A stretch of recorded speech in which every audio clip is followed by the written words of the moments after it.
Miss হবে না আপনার পছন্দের টিভি শো। দেখুন জি5 অ্যাপে একদম ফ্রি।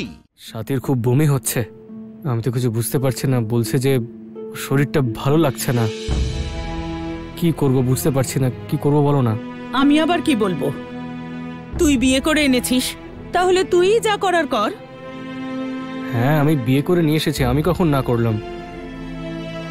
কিন্তু এই বিষয়ে আমি ঠিক কি করে জানবো বলো মা? এটা তো তুমি বা ঠাম্মাই জানবে।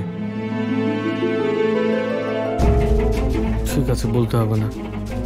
আমি সাথীর মাকে ফোন করে জিজ্ঞেস করে নিচ্ছি।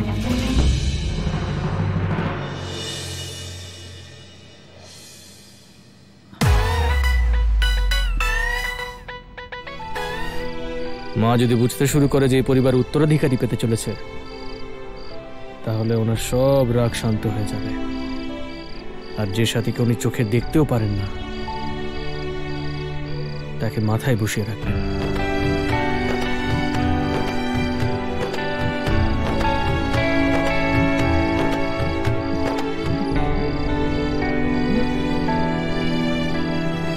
ইন্দ্র,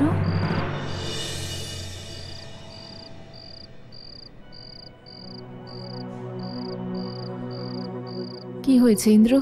এখনো শোওনি? কিছু না, আমি আসলে একটা জিনিস ভাবছিলাম। কি? সাথী, আমি ভাবছিলাম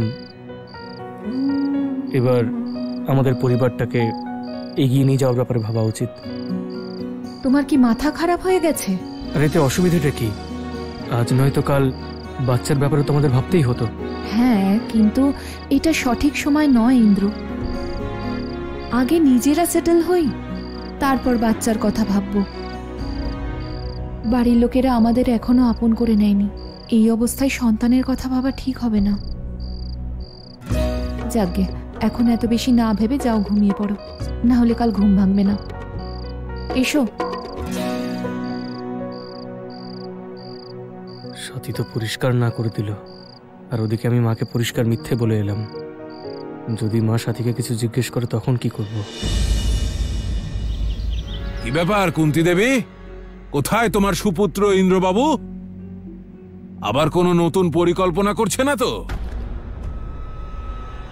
আর কি পরিকল্পনা করবে? যা করারও তো করেই ফেলেছে। আমি ভেবেছিলাম ডাইনিটাকে বাড়ি থেকে বার করব।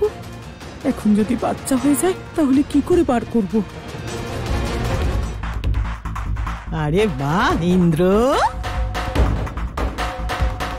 সুদের টাকায় এনেছিস নাকি এত ফল? না ঠাম্মা, কিনে নিয়ে এসেছি।